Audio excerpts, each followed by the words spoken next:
Welcome to Straight Talk with Sandra Reish. Are you trying to master the game of life without success? There are secrets and strategies to living your best life. We'll share some of them with you on today's show. Take advantage of this series to become an expert at relationships. All relationships. It's time to live the life that you deserve to live. Now, here's your host, Sandra Reish.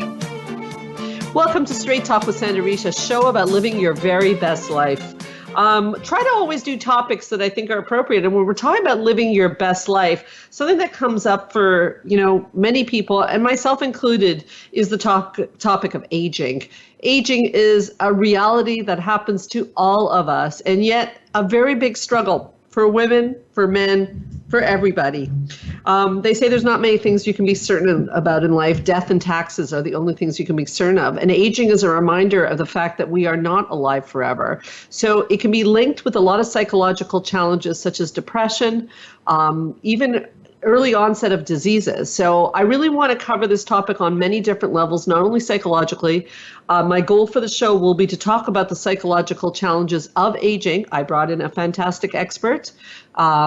Melissa Hinley is in the house. She is a clinical counselor specializing in emotions, aging, anxiety, depression, trauma. And she's going to help us plow through the psychological aspect of aging. And I'm also going to bring in the fact of what we know from research on how we can slow down aging. And in fact, the research is pretty exciting because it shows, I'll tell you right off the bat, that a healthy lifestyle is more influential than genetic factors on helping older people avoid deterioration associated with aging. I, as an older woman, really appreciate that. So we'll definitely be talking about that. So first of all, if you'd like to join the conversation, 1-866-472-5792. If you prefer to text or email, the text is 1-514-796-4357. Email info@helpforanxietydepression.com. A lot of you have been writing in with great show ideas, and I just want to encourage you to keep doing it.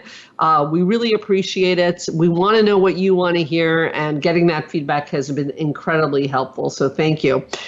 Melissa Hinley, thank you so much for coming in and pinch hitting. Georgia was supposed to be on the show today. Yeah. Very happy you came. I think things happen for a reason. And when I approached you and asked if you could help me out on this show, Georgia couldn't make it. You told me that your thesis was on aging and you've done a lot of work on that. Yeah. So, why don't you start us off on that? When I brought up this topic to you, what were your first thoughts? Oh, I was so excited because, aging is a topic that it really holds a lot of passion for me and a lot of my work. And like you said, I did my thesis, my undergrad thesis on aging and Alzheimer's disease, and then I did my master's degree on how anxiety can affect memory in seniors.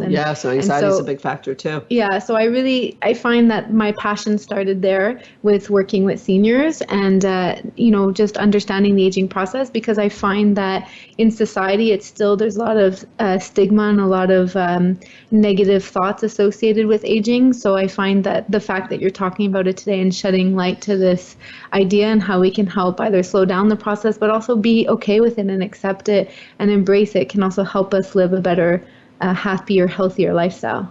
Okay, so, it's interesting. I have you on the show. You're a young woman. I'm not as young a woman. So it's interesting to hear you say that you're passionate about the topic of aging. I can't help, and I'm sure other people feel this way, when you would say something like that, go, oh, well, it's easy for her to say she's a young woman. You haven't had to face any, at this point yet, wrinkles or your body starting to break down.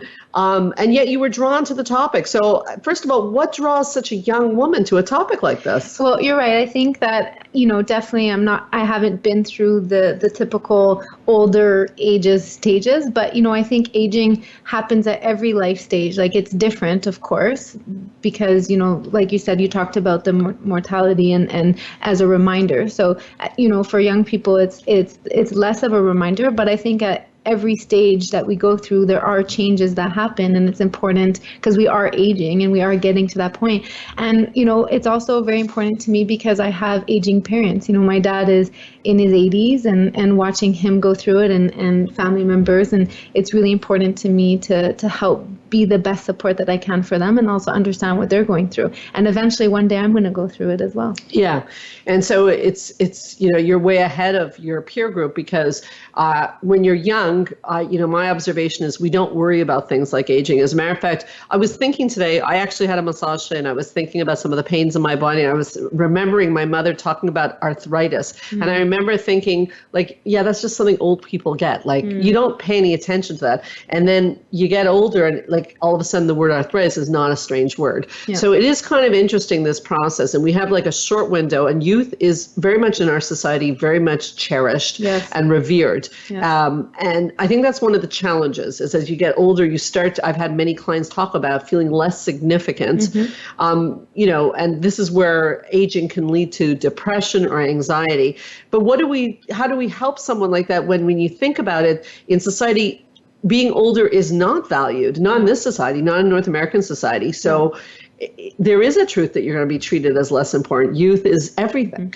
Yeah. What do you say to that? Yeah, and it's definitely, we need to highlight those stigmas and bring that to awareness so that we can definitely acknowledge what older people go through in terms of, especially when you're in the stages of retirement or thinking about retirement, or maybe now your kids are out of the house right now and you don't really, if your role was more as a parent that was more focused on helping them, the kids in the house. So there's a lot of different roles that we have in our lives, and as we get older, a lot of those roles change, and that can be really hard, especially if our identity is attached to these roles, like who we are.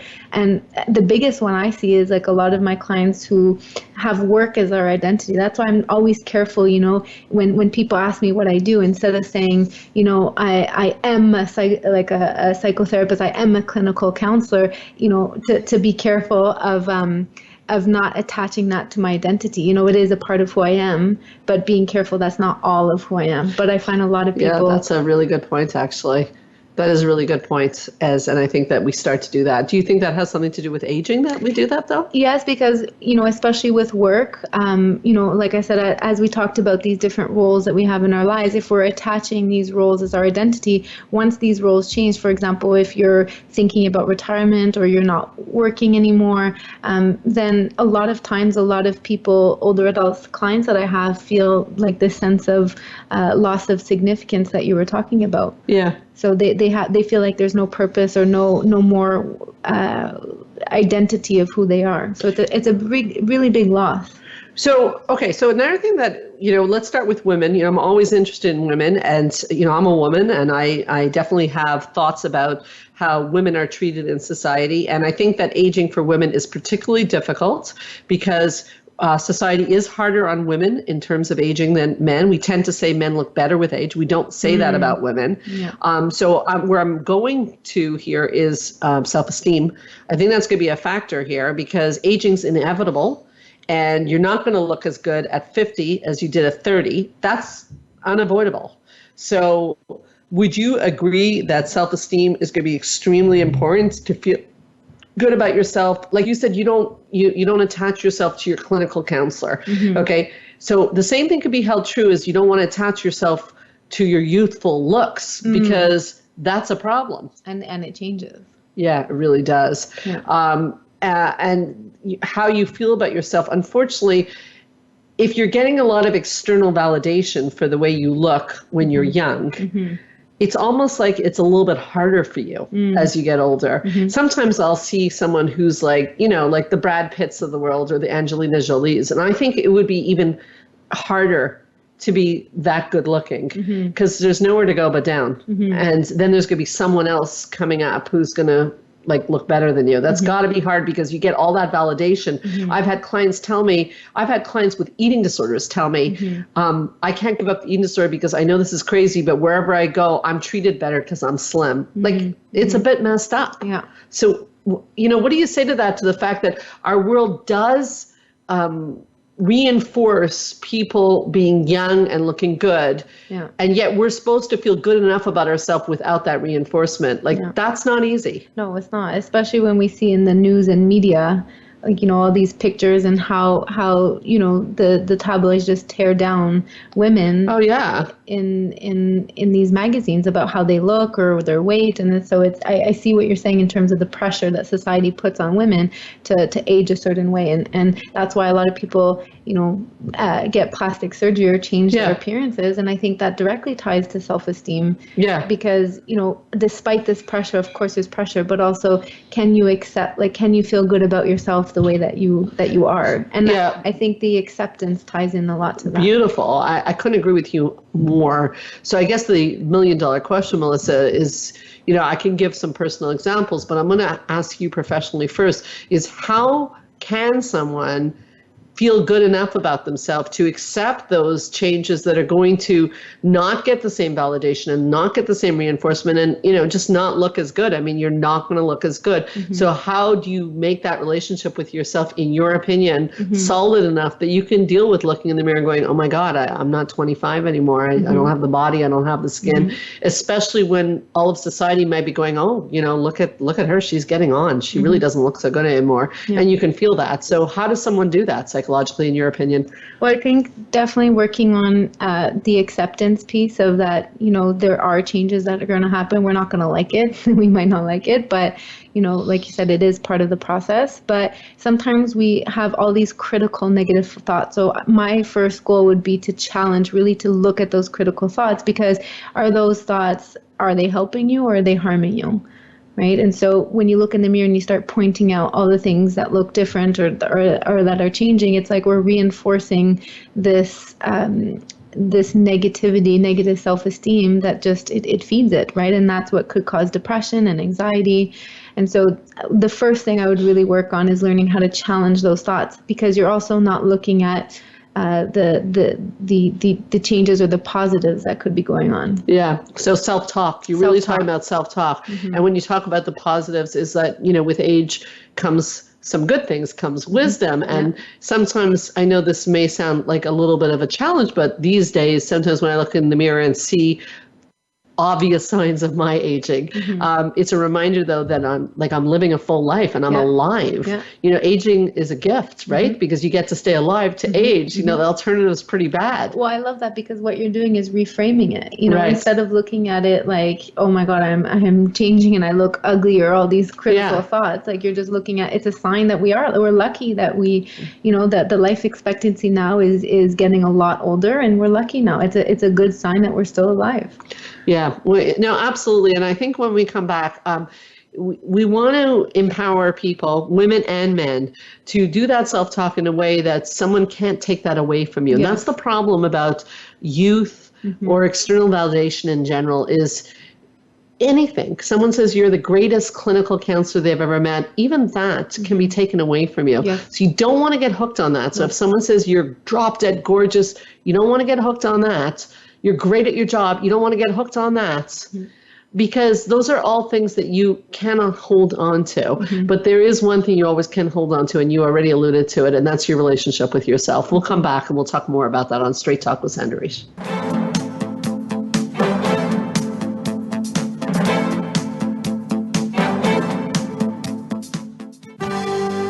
Your life, your health, your network. You're listening to Voice America Health and Wellness. Join the therapist who is affectionately known as the Couple Whisperer, Sandra Reish, on her famous couple retreats, and change your life forever. Sandra offers couple retreats in beautiful locations several times a year that can radically change your love life. Couples describe her retreats as life-changing. Regain that loving feeling, bring your intimacy to a new level, and rediscover excitement and joy. Find out more at helpforanxietydepression.com or call 514-796-4357. We all want love and safety. Now you can have it. Call 514-796-4357 or helpforanxietydepression.com. Change your life forever with the latest cutting-edge products for home study treatment for anxiety, featuring the clinical director of the Montreal Center for Anxiety and Depression and host of Straight Talk, Sandra Reish. Sandra is joined by top therapist Georgia Dow in this revolutionary anxiety videos therapy series. Thousands of people have benefited from this scientifically proven treatment approach. Isn't it time you chose yourself? Visit anxiety-videos.com right now. That's anxiety-videos.com and change your life forever. A fresh look at today's health. Voice America Health and Wellness.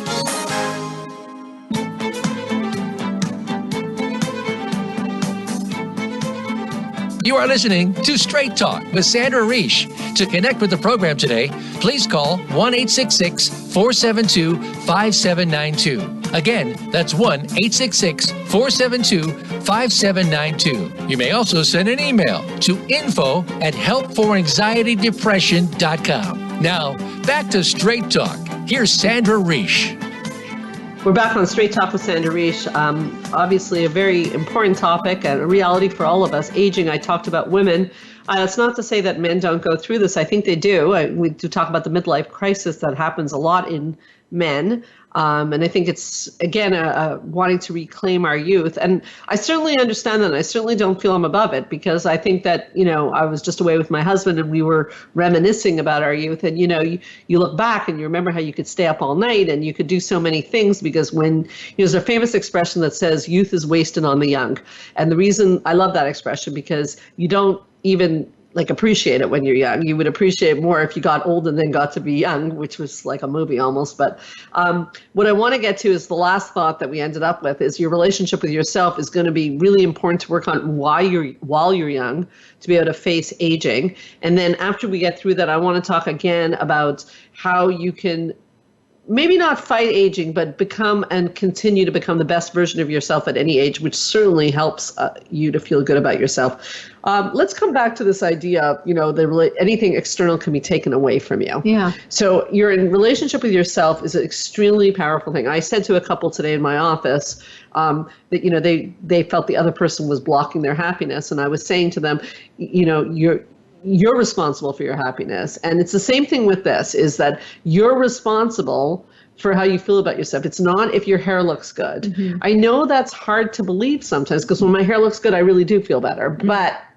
it's not really about that. So, how you mentioned self-talk, but okay, so client says to you, okay, I'm telling myself I like myself. I'm telling myself I'm good with myself, but I look in the mirror and I see saggy and I see wrinkle, and I how can you expect me to still feel good about myself? What are you going to say to them, Melissa? Mm-hmm.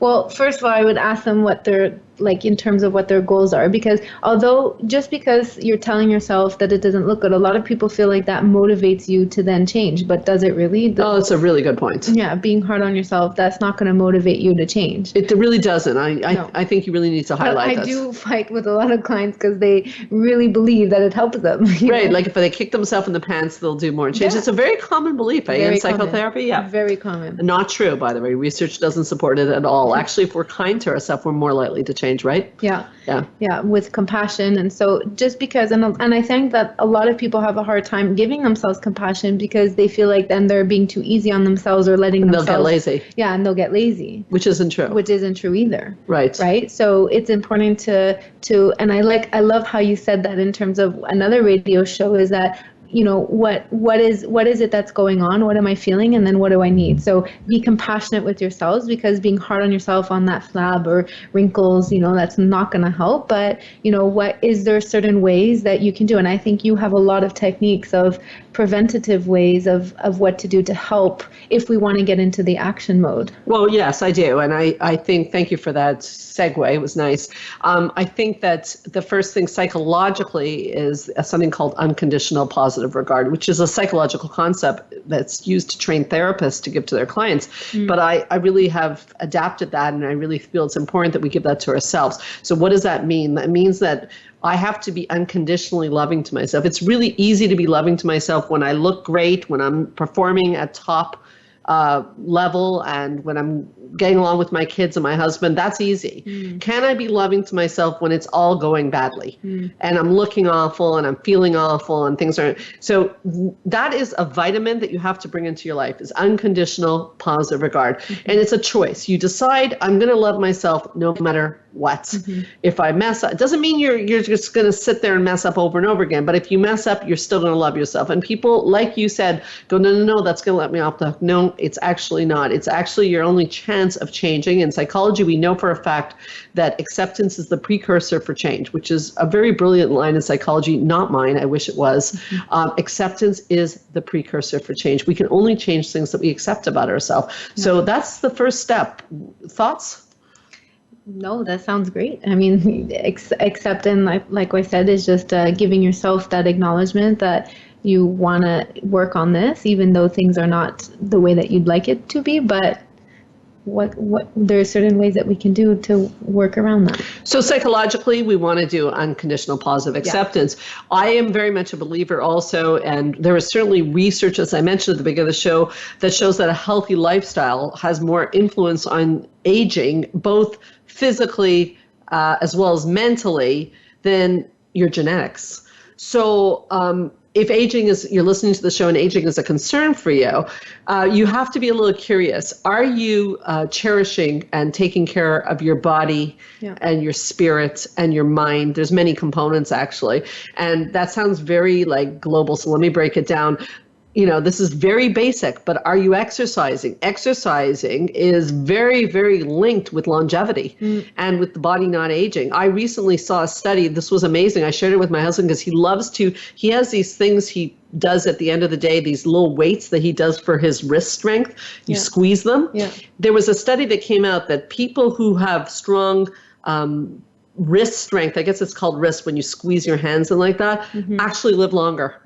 So any opportunity to move your body and to be strong and fit is something that gives us vitality. And if vitality is not linked with aging, I don't know what is. Okay. And there's research too that shows that when there is a disease or an illness, that when you exercise, I mean, obviously under the consultation of your doctor, but that it can help you fight it.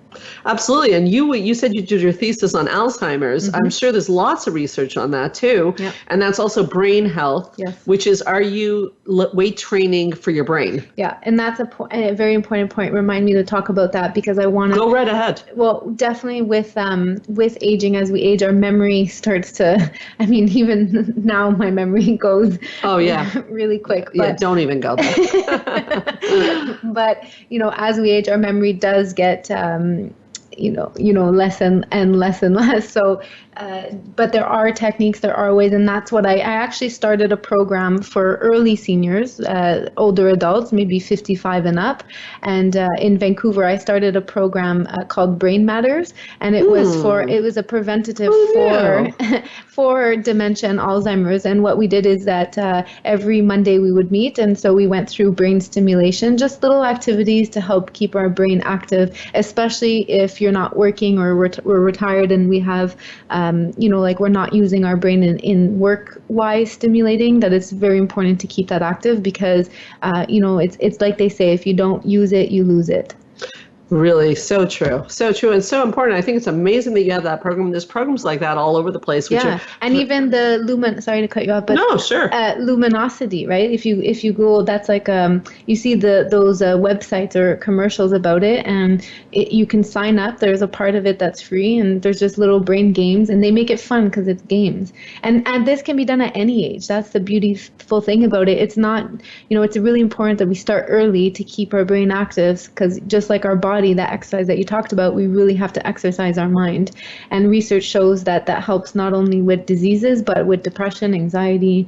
There's a lot of keeping our brain active. Yeah. So, and that I said that we have no control over things external, and this is one of the things I'm very passionate about in psychology. Everywhere I go, everywhere I speak, I talk about this. This comes up in every talk I do, is that we don't have much on external control. As a matter of fact, that's what anxiety patients are trying to grab onto, external control, and you can't get it. You can't get it. But what we do have, which is very exciting, is we have a lot of locus of control internally.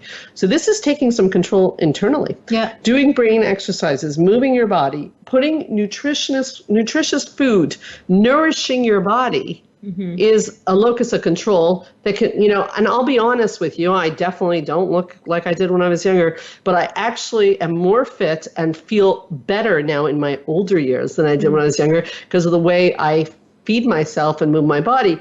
And that was taking a certain amount of control back. Okay. You don't always think of that when you're younger, and that's okay. There's no problem with it. But it is something to consider if aging is something that concerns you. And maybe even if aging doesn't concern you. So you certainly want to live as vital. Again, the word vitality comes to mind, not the number of your birthday. No. Vitality. Can you move? Can you enjoy life? Can you experience it? Is your brain working? Love it. Yeah. So that's a very important piece of the puzzle. Do you think that when people don't do that and don't take care of themselves, do you think that that's part of why aging is linked with depression? Because there is a correlation. Yeah, there is definitely, because if we're not taking care of ourselves, because self-care is one of the biggest things that we work on with people with depression and anxiety that come into the office, is working on putting yourself first in self-care. And so if you're not doing behaviors that are helping yourself, then I love what you say, it's an act of self-hate, right? We're not taking care of ourselves. And if we're not exercising or eating right, this definitely can, again, with the loss of sense of self and the loss of independence, that can really lead to symptoms of feeling really sad or feeling depressed with those changes that are happening. So by doing these positive things can help us feel more positive about ourselves, which can prevent us from feeling depressed. Yeah, it's really true, and you're bringing up that self-hatred, self-love concept, and it's interesting, right? It's a whole show in itself that we do so many behaviors that are not nourishing and are not loving, and yet we all fear aging. Yeah. So there's a little bit of a, what's the word? Like a disconnect there. It doesn't make sense. No, it's like is it a paradox? Yeah, paradoxical. That's exactly what it is. So what do you think it is in our human nature? Because it is clearly something in our human nature where we struggle with, we'll run to the plastic surgeon, we'll get the latest skin cream for sure, but moving your body or being kind to yourself, because it's too long. Too long, too hard. It's the instant gratification society. So you're talking a bit about emotional intelligence right now, aren't you? Yeah, that's the quick fix that we expect, is that some cream or some magic pill that will help us age slower. But the other way, it is longer, it is harder, but the rewards at the end, because the other ones are very short term.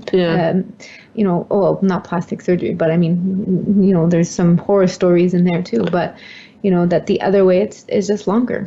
So, and I just want to pick up on the plastic surgery, and I want to go on record as saying, because I know that's going to bring up controversy, that we're not saying that there's anything wrong with plastic surgery. No. What I know I'm saying is that if plastic surgery, if you feel it's going to really give you the answer, I suspect it won't. Yeah. But if you feel like there's just something you want to tweak and you want to do, go for it, as long as you're not buying into the fact that that's going to take the pain away, because that doesn't tend to happen for people. And that's where people end up doing one surgery after another, right? Yeah. Or looking younger. Another factor I want to say too is when you talk about not taking care of your body, is that a lot of us engage in other behaviors like smoking, cigarettes, and alcohol. So what effect does that have on our body? It ages your body. It ages your body. And aging your body, you're more likely to develop chronic diseases, all sorts of problems, which are, again, reminders of the fact that you're aging. Yeah. So it's a bit of a vicious circle, and we have to be very careful about that. There's no question that, smoking is toxic. So that's not really a controversial item. I think people have to be careful about that. We're going to take a short break. We'll be right back with Straight Talk with Sandra Reish.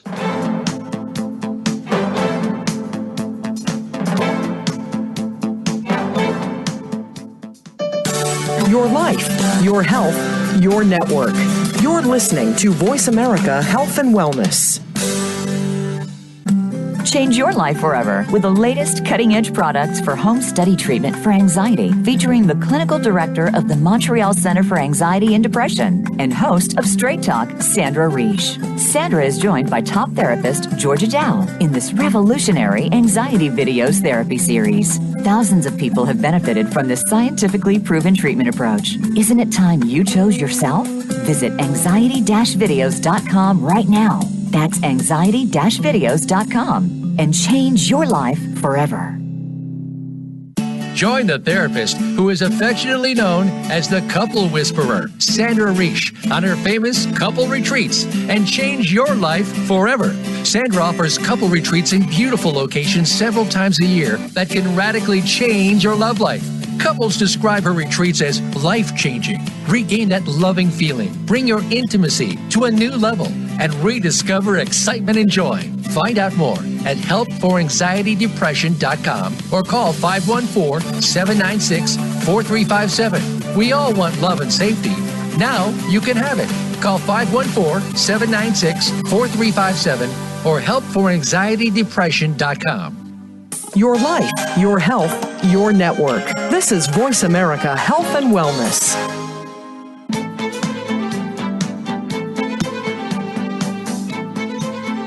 You are listening to Straight Talk with Sandra Reish. To connect with the program today, please call 1-866-472-5792. Again, that's 1-866-472-5792. You may also send an email to info@helpforanxietydepression.com. Now, back to Straight Talk. Here's Sandra Reish.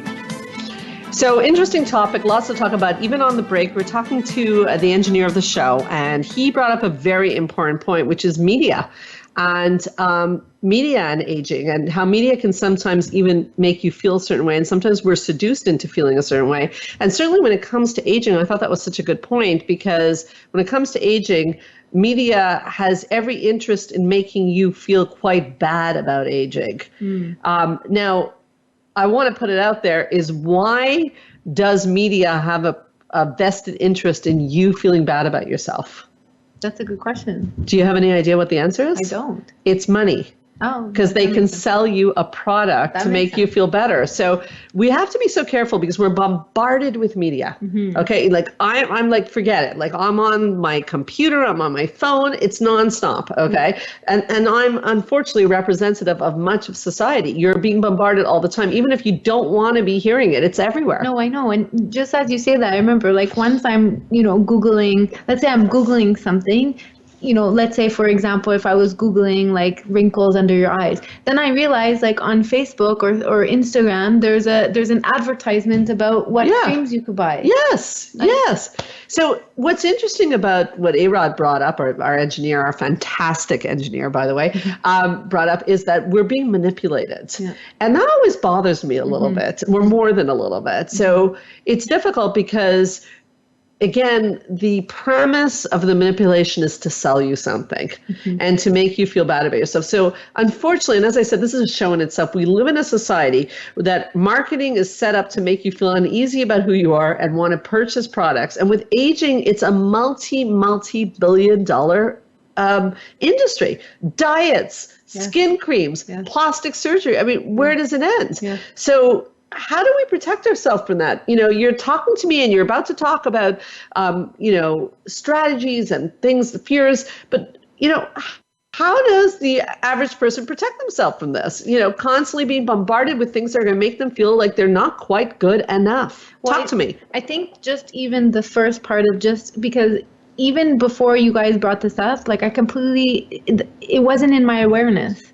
I know about marketing and how the media plays an effect, but I didn't realize to the extent, like now that you say it, all these connections are clicking. But I think just the awareness of that is already huge, that when you see, because we can't, the second point I'll get to in a second, but we can't completely we can't completely stop these messages from coming because they're everywhere, like you said, and we're inundated with it.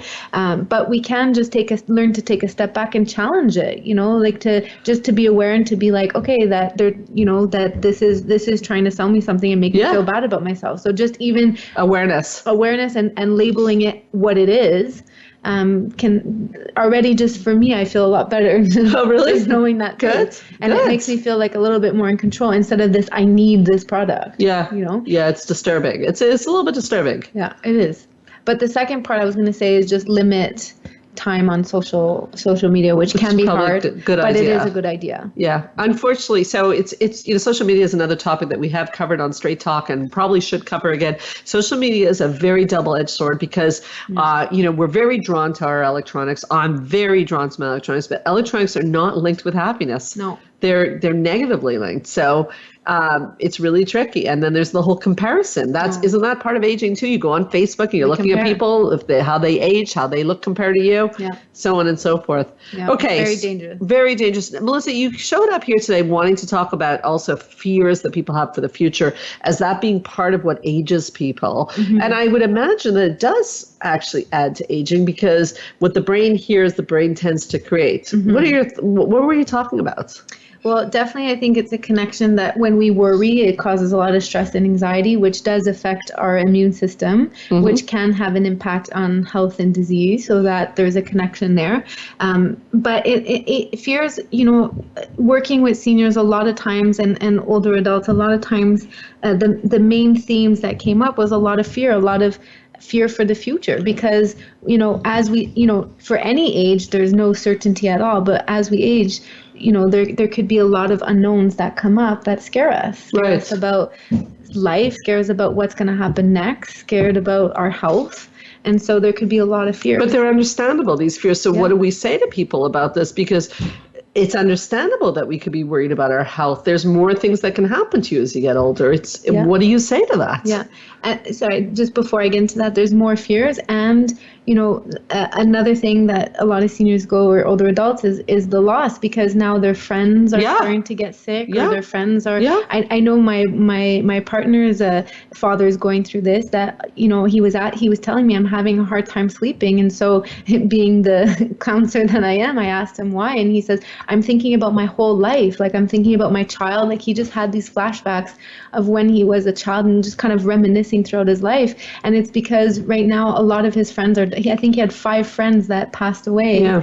And they're not that old, and they passed away in their 60s and 70s. And so it's bringing him a lot of fear of his own life. But that's what I'm asking. I'm going to come back to that as well. What do you do with that? I mean, it's understandable. It makes sense.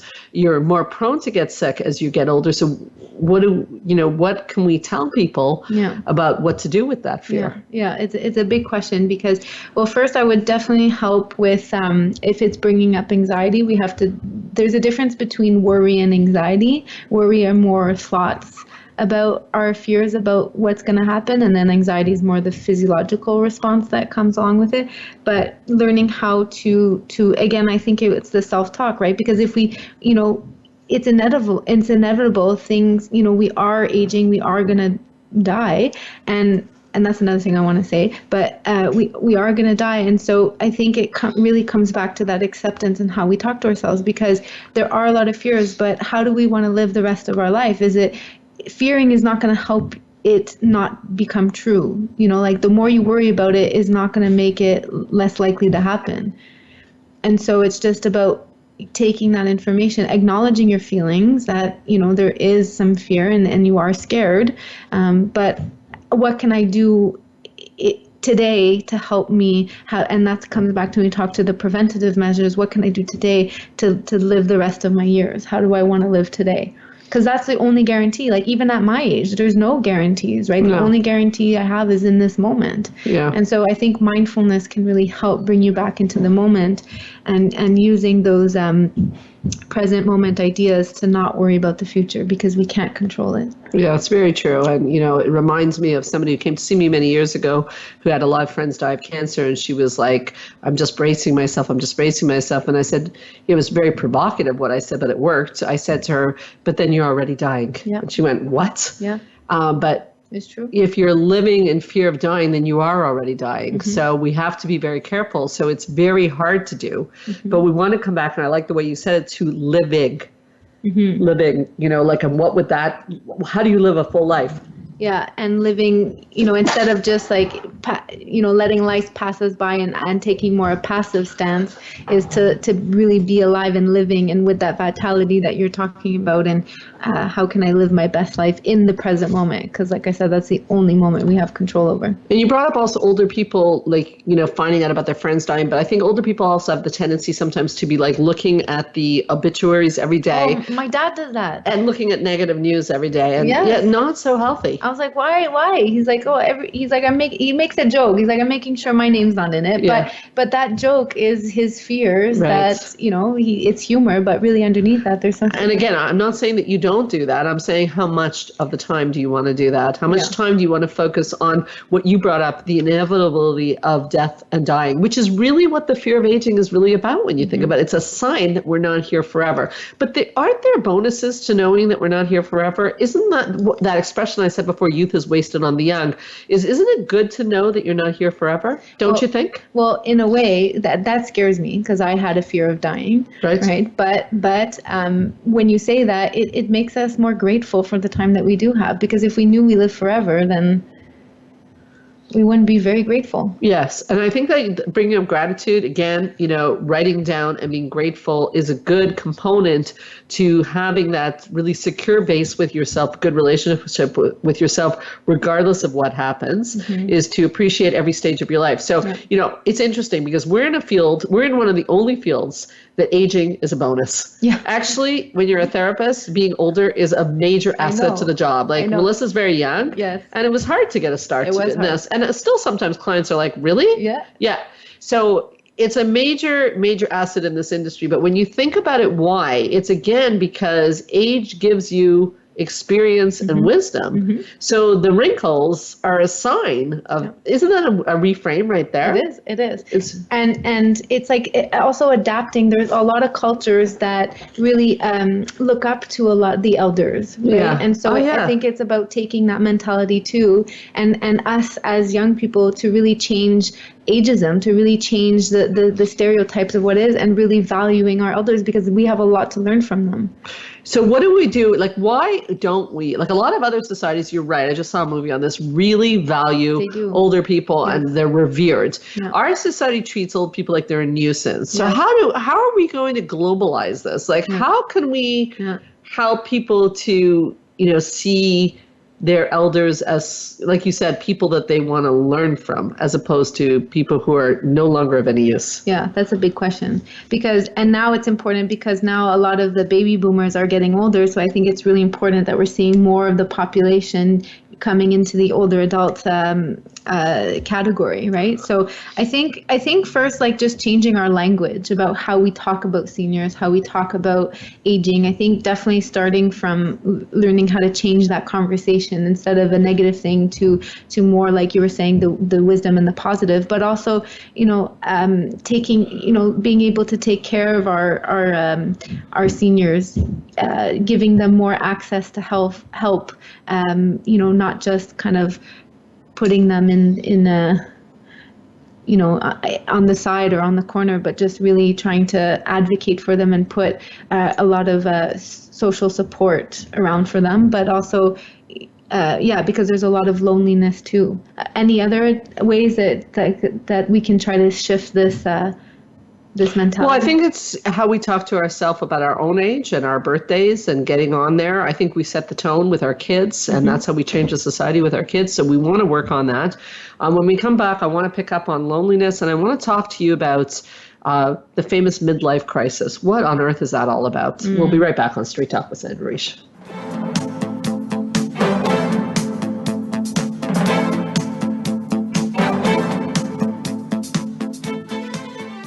Opinions, options, answers. You're listening to Voice America Health and Wellness. Join the therapist who is affectionately known as the couple whisperer, Sandra Reish, on her famous couple retreats and change your life forever. Sandra offers couple retreats in beautiful locations several times a year that can radically change your love life. Couples describe her retreats as life-changing. Regain that loving feeling, bring your intimacy to a new level, and rediscover excitement and joy. Find out more at helpforanxietydepression.com or call 514-796-4357. We all want love and safety. Now you can have it. Call 514-796-4357 or helpforanxietydepression.com. Change your life forever with the latest cutting-edge products for home study treatment for anxiety, featuring the clinical director of the Montreal Center for Anxiety and Depression and host of Straight Talk, Sandra Reish. Sandra is joined by top therapist Georgia Dow in this revolutionary anxiety videos therapy series. Thousands of people have benefited from this scientifically proven treatment approach. Isn't it time you chose yourself? Visit anxiety-videos.com right now. That's anxiety-videos.com and change your life forever. Your life, your health, your network.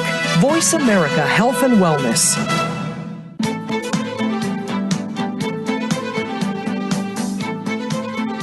You are listening to Straight Talk with Sandra Reish. To connect with the program today, please call 1-866-472-5792. Again, that's 1-866-472-5792. You may also send an email to info@helpforanxietydepression.com. Now, back to Straight Talk. Here's Sandra Reish. We're back and we're talking about aging, the good, the bad, and the ugly. And there's lots of all of that. And one of the things that shows up for people a lot where we see aging really playing out is the famous midlife crisis. And it happens to women and men. And I see it in my office all the time. So, Melissa, what is this midlife crisis? What is going on? Yeah, it's so common, but it's when there's a huge point in their life where they start to really question everything, right? What would you say to this? Well, I think it's what we talked about a little bit is when you start to sort of realize like, oh my God, I turned 40. What have I done with my life? Mm-hmm. And I want to reclaim my youth. So let me go buy a convertible or get a facelift or whatever. I want a second chance at youth because youth is wasted on the young. So we didn't cherish our time enough. We didn't take it in enough. So sometimes we try to turn back time. But what's wrong with that? Is there something wrong with that? Because there are problems with it. So What are the problems in your opinion? Well, the thing is that I think, again, when the example that you said when you're in your 40s, and it can happen at any age, but in the example when we said in your 40s and you're having a midlife crisis and wanting to go back into your youth, first of all, again, we can't. So that's another piece of acceptance, is that we can't go back in time. But also then you're not embracing the age that you are, and you're having a lot of negative association with the age. So that acceptance is also not occurring because you're wanting to go back in time and to kind of fix things, or maybe there's regrets or things that you should have done, could have done, which you can use that in a more positive way. But just going out and it can become reckless. You know, we can be spending money that maybe we don't have. We can be doing things that maybe, you know, making rash decisions that can be really dangerous. Yeah, absolutely. And sometimes we also, we hear of a lot of cases in marriage where you're sort of throwing out sort of your partner for the younger version because that's going to reclaim your youth, which of course is illusionary. It does not work. It cannot work. You're going to have to keep throwing out your partner every few years. Mm-hmm. And we do see people who do that, and it does not make for happy lives. Mm-hmm. We see this a lot. We see it in Hollywood. We see this all the time. And it must be very hard for Hollywood people because since youth is so revered, they're in the spotlight. They've got to do anything possible to make sure they still seem young and marketable. It's a little disturbing. Yeah. Melissa, we're getting to the point that I want to make sure we cover every area. Loneliness, aging and loneliness, there is a connection. As people get older, a lot of my older clients talk a lot about loneliness. They talk a lot about, social support. Now, one of the things one of my clients talks about a lot is that you don't get together with you're a young girl, you're always talking to me about getting together with your gang of friends. Yeah. That just doesn't happen when you get older. Gangs break up less and less, and loneliness kicks in. What are your thoughts on that? And loneliness is correlated with not feeling particularly good inside and aging faster. So what can one do? Because there's no gangs to hang out with. No, necessarily. That's a good point, because our social surroundings do change. That's part of life too, is that who we are with, we get busy, we start to have families. And so, and especially too with the generation, we call this the sandwich generation, that's taking care of their older aging parent and taking care of their children. So life gets really busy. And so you're right, these social interactions happen less and less. So that's why it's going to be really important as we age to really try to either keep our social connection, even if it's not a lot, but also try to be connected with the community, whatever community you're part of, and try to reach out. Because if we just sit and wait for us to, please keep saying that. Keep saying that's so important. Yeah, because so people should not just sit and wait. No sit and waiting, or else you'll be waiting a long time. But to get active, to get out there. And it's hard, a lot of complaints I hear, but it's not like I'm in school anymore. I can meet friends really quickly. It's really hard to meet new people. But there are a lot of, even online, a lot of groups, or even there's that, I tell clients too, there's that meetup.com. You go on the internet, if you want to do something, let's say go mountain climbing, but you have no one to go with. Well, on this website, there's a whole list of activities, and you meet up with a group, and it's a great way to meet people. People might say to that, well, I feel like that makes me a loser that I have to go on a website. Well, then we have to change our language around that, because times do change, and internet now is we do have to take a more proactive approach, because it's like I said, more passive approach is not going to help. But yes, loneliness and aging, and especially when I talked about before, when our friends start to get sick or die, then really it's important to make sure we have a strong social support. And if we don't, we need to find it, because that is really correlated not only with aging, like you said, but with depression. Very much. We see that a lot, is that there's a lot of research that there's a lot of depression in seniors. Yes, and I think that there's definitely a little bit of a block for people, that they feel like they want to reclaim that gang of people they hung out with. They don't want to go take a course or go on meetup.com. And I think there's a little bit of resistance, but I think it's really self-defeating.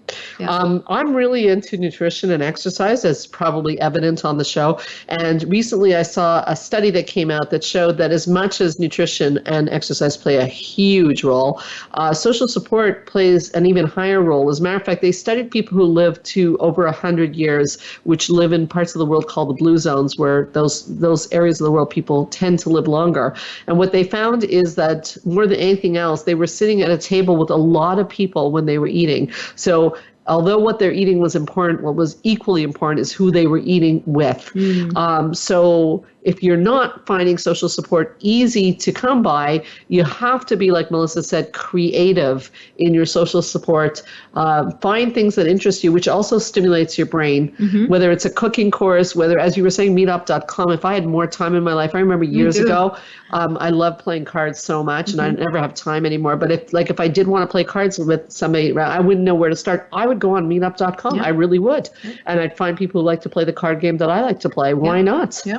And that's a good way to do it. I think that was a really good strategy. And I think that, again, to sort of cement all this, there is a certain amount of personal responsibility to making sure that aging is not too painful. It doesn't have to be so painful. Now, I'm not 90 years old, so I cannot say how I'm going to feel for the rest of my life. I can only say that the years that I've gone through, I know that having good strategies, whether it's food, exercise, social support, self-talk, as you talked about, watching how much I listen to news and upsetting things, those have made a tremendous, tremendous role in me feeling okay on where I'm at now, in spite of the fact that I am definitely aging, as we all are. That's another comfort, by the way. We are all aging.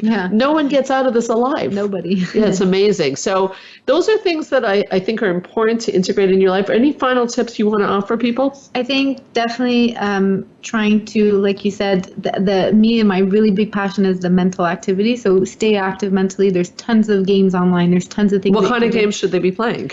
anything like the luminosity ones are amazing, but also like Sudoku or crosswords, or if you don't like that's that, good for the brain, eh? Very good for the brain, amazing. But also find a sense of contribution, That's a really good point. Whether it's like volunteer work, or whether it's like just, again, when you said that people who aging are finding less and less their purpose, and so it's just about, again, we have to take more of a proactive stance about, okay, well, that was my purpose. For example, for me in my future, my purpose was to help other people and be a clinical counselor. But what is my purpose now? If I'm not that, right? And so I encourage a lot of clients to even write an autobiography, just like to reminisce and to honor their life and honor the memories that they have, even if it's painful. To see how you survived it, or letters to loved ones. Sending letters. I find now that's old-fashioned, but my cousins and I used to do that, but receiving that letter felt so good, even if it's passé, but it feels really good, and it makes us feel more connected to people if we're feeling very lonely. Yeah, it's funny. When you say that, such good strategies. It reminds me, I read in a book once that you should write your eulogy, and you said that you talk about how you lived to make sure that you're living true to how you would like to be remembered. Yes. Which is, again, finding meaning in your life, which is probably the biggest immunizer against aging. We had to do that when I was doing my master's degree in school. We actually, that was a technique, and that created a lot of anxiety in me, but it was really helpful. Really helpful. Yeah. Melissa, I really want to thank you. You've added so much to the show, and I really love the tips that you've brought. So thank you so much for coming on Straight Talk. I really appreciate it. Thank you for starting the conversation about aging and helping our seniors have more of a voice. Yeah, and last thought on how the seniors get more of a voice. How do we give them more of a voice, since you're very passionate about that? Last thought. Just talk to them, invite them, make them feel included, and the best thing I do is love hearing about their stories and their life. They love talking about their stories, and they usually have good ones. Yeah. Great, beautiful. That's all the time we have today. I want to thank you so much, and I want to thank our listeners for listening to Straight Talk with Sandra Reish, and I'd like to invite you all to come back next week. If you're interested in anything that was mentioned on this show, any retreats, therapy, or anything, helpforanxietydepression.com. How can people find you, Melissa? You can call the center's number at 514-777-4530. If you want to hear this show or previous shows, you can go to straighttalksandrareish.com, and you can hear prior shows as a podcast on your iPhone or iTunes under Straight Talk with Sandra Reish. If you have any questions, feel free to drop me or Melissa a comment or question at info@helpforanxietydepression.com.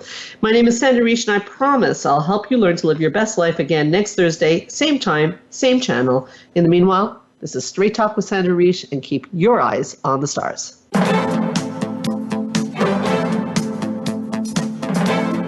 Thank you for listening to Straight Talk with Sandra Reish. We hope you've enjoyed today's show, and we'll tune in again next Thursday at 3 p.m. Pacific Time, 6 p.m. Eastern Time on the Voice America Health and Wellness Channel. Now, go live your best life.